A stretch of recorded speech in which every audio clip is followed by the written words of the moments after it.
राम मंदिरासाठी जे आंदोलन झालं होतं त्या आंदोलनामध्ये अनेक शिवसैनिक सुद्धा सहभागी होते। राम मंदिर हा मुद्दा वेगळ्या एका गोष्टीमुळे चर्चेला जातोय हे दुर्दैव आहे। मग आता हे ऑपरेशन राम मंदिर भाजपा करते का, हा एक महत्त्वाचा मुद्दा आहे। राम मंदिरावरती दरोडा तर टाकला गेलाय, त्याच्याबद्दल पुरावे सुद्धा दिले गेलेत। काही जणांचं म्हणणं असं आहे की त्या चोरीचा पैसा हा इतर पक्ष फोडण्यासाठी वापरला जातोय, हे फार गंभीर आहे। बऱ्याच दिवसांनी आपण भेटतोय, काही घडामोडीनंतर आपण भेटतो आहोत, त्याच्यामुळे तुमच्याही मनामध्ये अनेक प्रश्न आहेत। त्या प्रश्नांची उत्तरं मलाही द्यायची आहेत।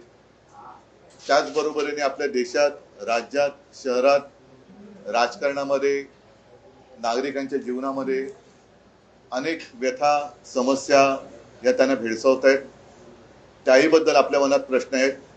माझ्याही मनात त्या प्रश्नांबद्दल प्रश्न आहेत।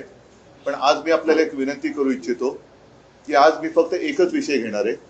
बाकीच्या विषयांबद्दल आपल्याला जर का अगदी पाहिजेच असतील उत्तरं तर आपण सोमवारी किंवा मंगळवारी जरूर भेटूया। पण हा संपूर्ण देशामध्ये जो काही एक गोंधळ, सर्वसामान्यांबद्दल अनास्था उडवलेली आहे, कोणी कोणाचं उत्तरदायित्वच नाहीये असं जणू काय चाललेलं आहे। आणि याचं जे मूळ आहे त्या मुळावरती आता आघात करण्याची वेळ आलेली आहे।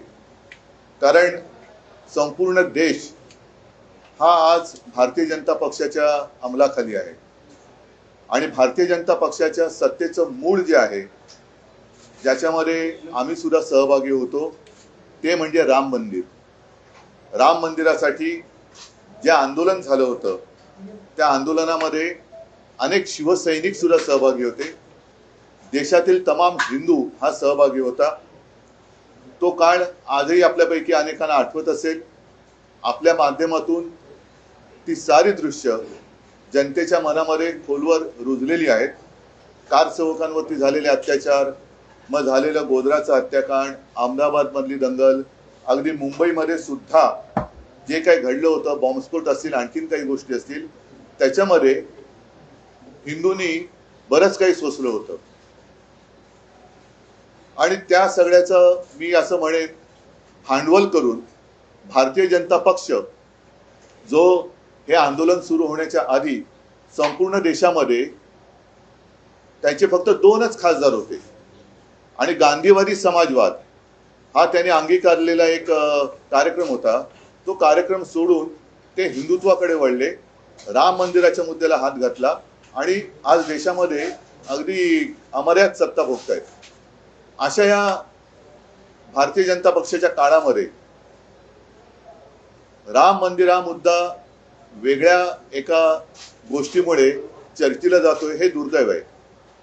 म्हणजे असं जर का मी म्हटलं की आज जी काही दरोडेखोरी चाललेली आहे, राजकीय पक्ष फोडले जात आहेत, आमदार खासदार चोरले जात आहेत, खरेदी विक्रीचा होते, याला ऑपरेशन नाव दिलं जाते। ऑपरेशन हे, ऑपरेशन ते। मग आता हे ऑपरेशन राम मंदिर भाजपा करते का, हा एक महत्त्वाचा मुद्दा आहे। आणि म्हणून मला असं वाटतं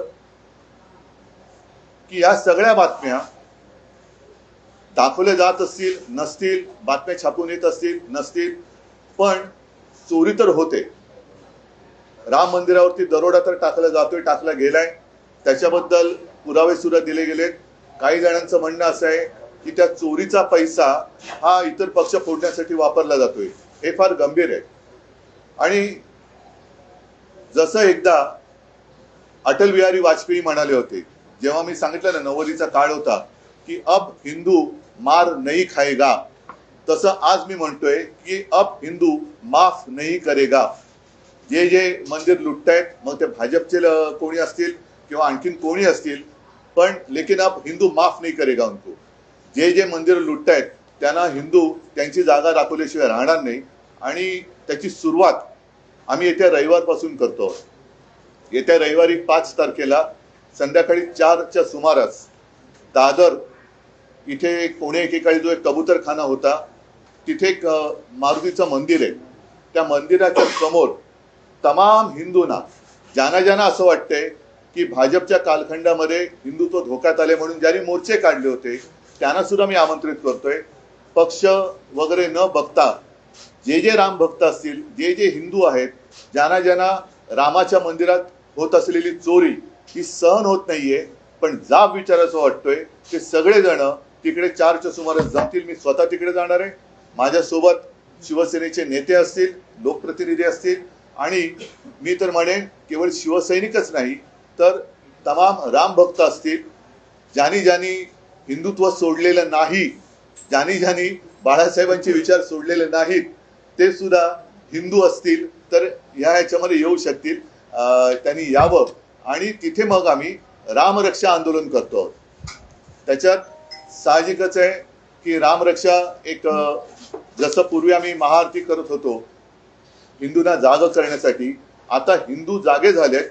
आता हिंदू त्यांना जाब विचारतील. तो जाब विचारण्यासाठी आम्ही तिथे रामरक्षा म्हणू, हनुमान स्तोत्र म्हणू आणि हनुमान चालीसा सुद्धा म्हणू.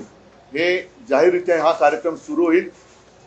परवाचा कार्यक्रम ही सुरुवात आहे आणि त्याच्यानंतर प्रत्येक ठिकाणी राज्यभर, जिल्हा पातळीवरची, शहरामध्ये, अगदी खेड्यापाड्यात सुद्धा जिथे जिथे राम मंदिर असेल, जिथे जिथे हनुमान मंदिर असेल, तिथे तिथे हे सर्व हिंदू, सर्व राम भक्त, मी तर म्हणेन आता वारीची सुरुवात होते. अगदी वारकरी सुद्धा या राम मंदिराच्या लुटी विरोधात ज्यांच्या मनात आग आहे, ज्यांच्या मनात राग आहे, ते सगळे एकत्र होऊन या भारतीय जनता पक्षाला ह्याचं उत्तरदायित्व स्वीकारायला लावल्याशिवाय राहणार नाही. त्याच्यामुळे ही सुरुवात होते आहे. आपल्याला सुद्धा मी आमंत्रण देतोय. आपल्या माध्यमातून मी सर्व हिंदूंना, सर्व राम भक्तांना तिथे आमंत्रित करतो आहोत. कारण हिंदुत्वाच्या नावावरती ही लूट आम्ही सहन करू शकत नाही. हा जर काही त्यांनी देखावा केला असेल की मंदिर वही बनाएंगे, मंदिर झालं, पण त्या मंदिराच्या मागे ज्यांनी ज्यांनी रक्त सांडलं, ज्यांनी ज्यांनी कष्ट, ज्यांनी म्हणजे अनेकांना तुरुंगवास झाला, त्या सगळ्यांचे कष्ट हे असे आम्ही वाया जाऊ देणार नाही.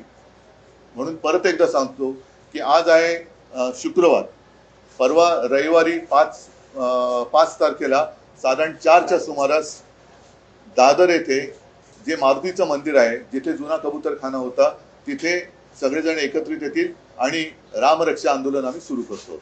मी तमाम हिंदूंना, तमाम राम भक्तांना पक्ष पातळीच्या पलीकडे जाऊन आवाहन करतोय. आवाहन म्हणजे विनंती. आव्हान आणि आवाहन ह्याच्यामध्ये फरक आहे. आवाहन म्हणजे विनंती करतोय की ज्यांना ज्यांना तिकडे यावंसं वाटते त्यांनी तिकडे बिंदास यावं. मी अमित शहाबरोबर नक्की अयोध्येला जाणार आहे. पुढे काय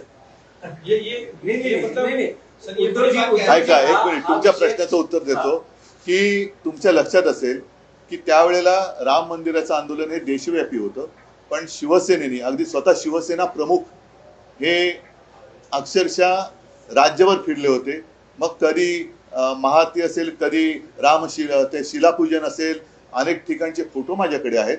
संपूर्ण राज्य हे शिवसेना प्रमुखांनी उठवलं होतं, पेटवलं होतं. आणि त्याचसोबत महाराष्ट्राकडनं स्फूर्ती घेऊन मग तिकडे अडवाणीजींनी रथयात्रा काढली होती. मला असं वाटतं की भाजपच्या लोकांना सुद्धा हे जे पटत नाहीये, त्यांनी सुद्धा पुढची रथयात्रा काढायला काही हरकत नाही. त्याच्यातही शिवसेना सहभागी व्हायला तयार आहे. आणि देशभर हे आंदोलन झालं पाहिजे.